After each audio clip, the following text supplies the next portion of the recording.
Well, greetings, Business 10 students. This is Mr.D, and this is week 4 of our 8-week class here at Norco College on Introduction to Business.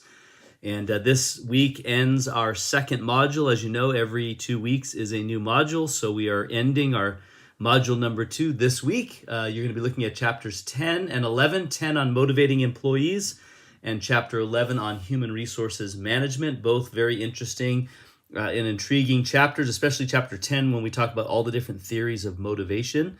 So you're going to enjoy looking at these topics. I'm going to go ahead and share my screen here.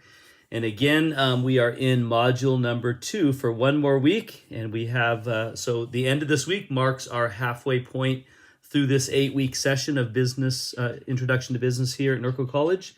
And so I'm going to come down here. Of course, last week you looked at leadership and management, and we kind of got into the beginnings of all of that. This week you get into how you motivate people. And again, there's numerous theories on the best way to motivate workers. And I think what it really boils down to is there isn't any one way to do it. It just depends on the persons that you are trying to motivate. And then it gets into human resources management in chapter 11, which gives us a lot of details about what a human resources manager does and what their responsibilities are. And it's pretty incredible. I think human resources is a very interesting field. And although if you like working with people, you might like being a human resources manager. But the other thing you have to also like is legal things and law, because you have to understand all of the laws that affect a business when it comes to the employees. So that it's kind of like law and like being a recruiter for a sports team or something. You're trying to find the best talent, but you also need to know all the laws. So if you like that kind of thing, it might be your cup of tea to get into human resources management. But you're going to be learning about that this week. And so I did include here in this module some videos on the expectancy theory. I also gave you a few videos on the Herzberg two-factor theory, which are two interesting ways in which we motivate people.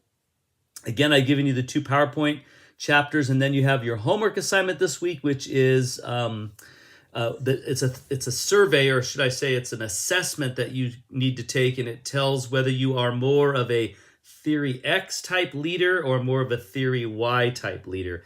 Theory X leader believes that people need to be prodded, they need to be disciplined, they need to be motivated. They're not naturally motivated, so we as managers and leaders need to really work hard to motivate people, because if we don't, they're just going to sit around and do nothing.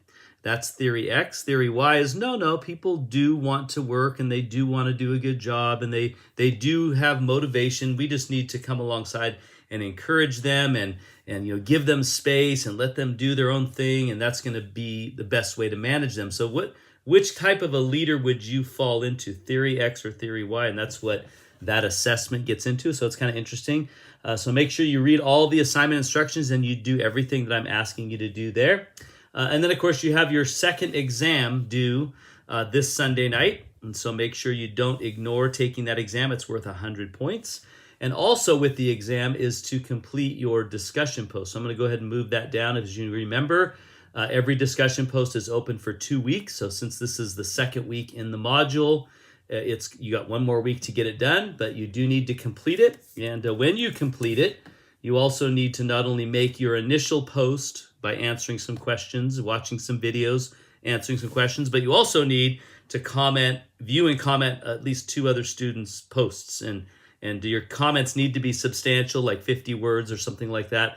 And this particular TED Talk is really good by Dan Pink. He's one of my favorite authors when it comes to business, and he has written even better books than what this video is on.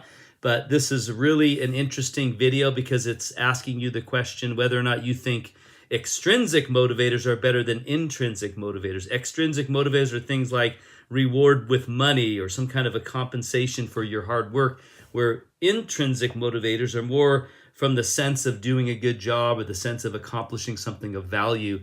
And so which is better? Is it better to use extrinsic methods to motivate people, or is it better to use intrinsic methods? And so that's what we'll be looking at in that discussion post. So watch his video. It's really interesting, and I guarantee you'll be thinking about this 10 years from now. So don't skip out on that. It's very interesting to consider what he says. And so that's pretty much it for this week. Just don't forget that we do have an exam number 2. And it is very important that you take that exam because that's going to keep your grade up. And if you skip that 100 points drains quickly, and you might be at a B right now, and then you don't take the exam and you're down to a D or lower. So make sure you don't skip out on that. But that's it for week number 4. Have a great week, everybody. We'll be back. And again, the end of this week marks our halfway point. So we have 4 more weeks after this. So we're rushing through this quickly.